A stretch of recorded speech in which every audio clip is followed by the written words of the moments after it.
Blitz event na po dito sa ginaganap na Grandchester St. Louis Rapid and Blitz at kalaban ni Grandmaster Wesley So. Walang iba kundi si Boy Damog na naman. Kung maalala nyo po, ulitin ko lang yung kwento ko, no? Nung nakaraan Grandchester po, nagdabog si Depo sa laban nila ni Wesley. Ginulo po yung piyesa sa opening pa lang.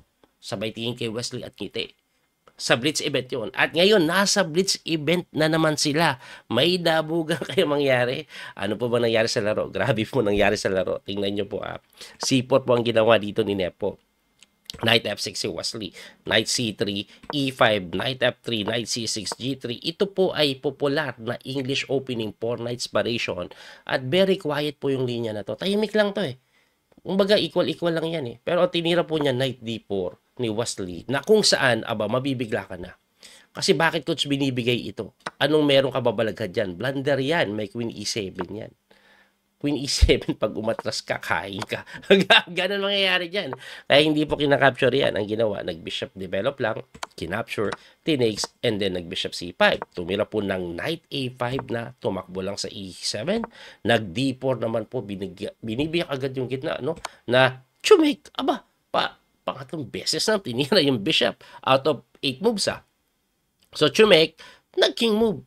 Ang gugulo po ng tira nila, hindi na po linya yan. Dito po nawala yung linya. Balik ko lang po na konti. Ayan, no?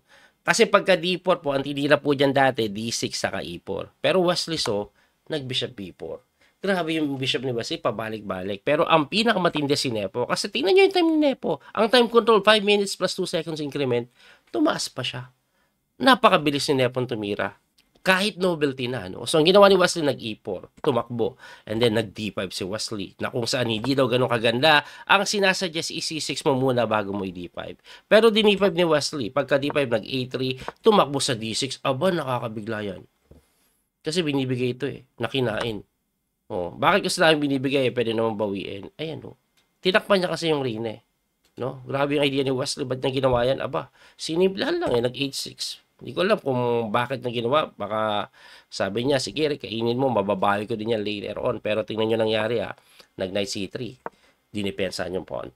Tumira po ng H3. Kinaslingan ni Wesley na sinagot ng very interesting move.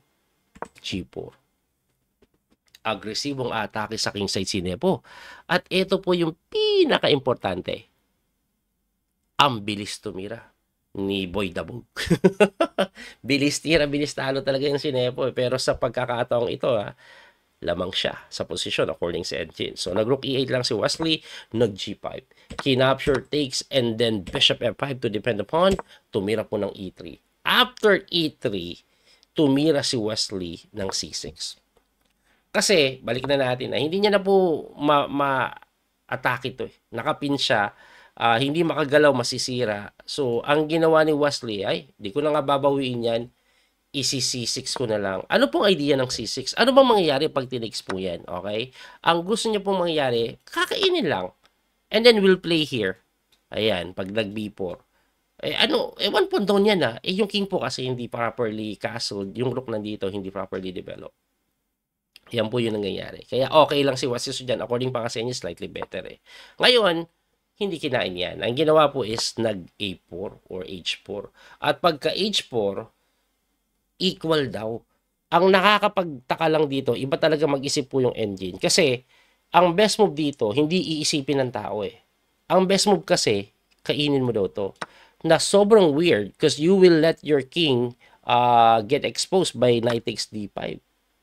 Pero best move daw yan. Kasi pagka queen e6, knight takes f6, g takes ka lang, mukhang nabutas yung king, nakakatakot yung mga ganun, pero okay lang pala yan.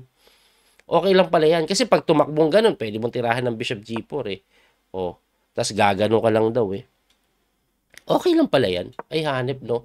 Siyempre, blitz yan. Hindi na maisip ni Wesley yun. Kahit ako, di ko i-consider dyan. Anyway, mas magaling sila. Pero, ang weird kasi nun eh. Kaya ang tinira ni Wesley, nag-rook c8. Preparasyon kung sakaling kainin yung C6. Nag-H5 lang si Nepo eh. Pagka H5, nag-Queen D8 na mali. Again, ang best move, i-takes mo.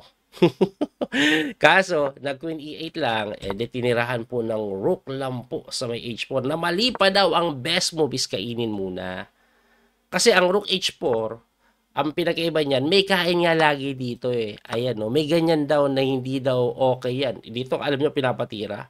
Queen D7 eh. Ang napaka-weird nun, Binigay yung piyesa, kain, no? Di ba pag kinapture mo may ganun? Hindi, Queen B5 lang daw. Check. Pusang gala. Ang lalim ng engine. Ibalik natin dun. Ang hirap pakita talaga yung idea ng Pontic sa D5 pero engine na yan eh. So ang ginawa ni Wesley na paatras, which is mali pala yan kasi pag bishop takes lang, may rook F4 na napakaganda. Ano meron sa rook F4? Tatakbo yung bishop lang, di ba? Saka kakainin yung pawn. Ano ngayon? Di bawiin mo lang. Aba, pag ganyan po, titira ka ng bishop takes E4 lang. Ayan o. One pawn down or 2 pawns down ka na. Ang problema, sabi ni Wesley, wala akong pakalam dyan, may ganito naman ako eh. So, pag gumalaw ka, sa ako kainin to, ganun ba yung gustong gawin ni Wesley? Aba, sabi ni Nepo, kainin ko muna to. At according sa engine evaluation, tagilidski na si Wesley. Bakit? Daming pawn. So, napilitan po yan. Tingnan nyo ginawa ni Wesley Rook takes C3.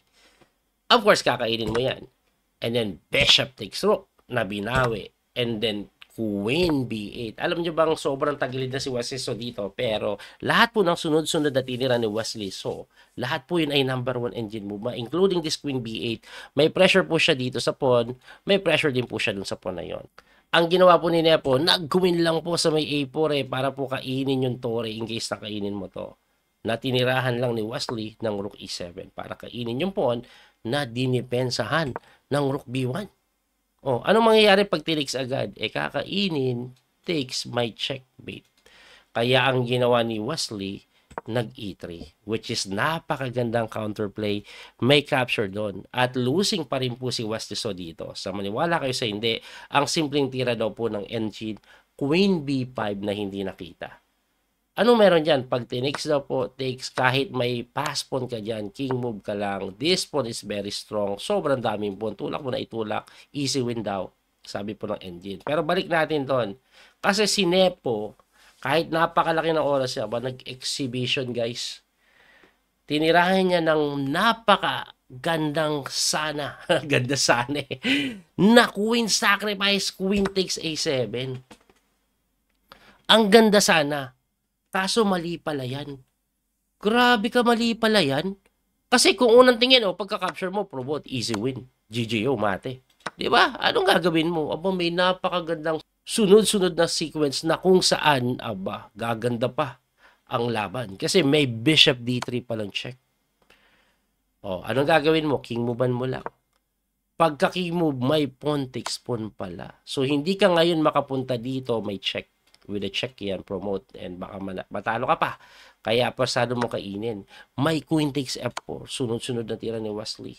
At pagka queen takes F4, meron naman tirang king move lang anong problema dyan? Magpo-promote ka pa rin Di ba? Alam niyo bang may tira dito ang pan-championship na nakita ni Wesley?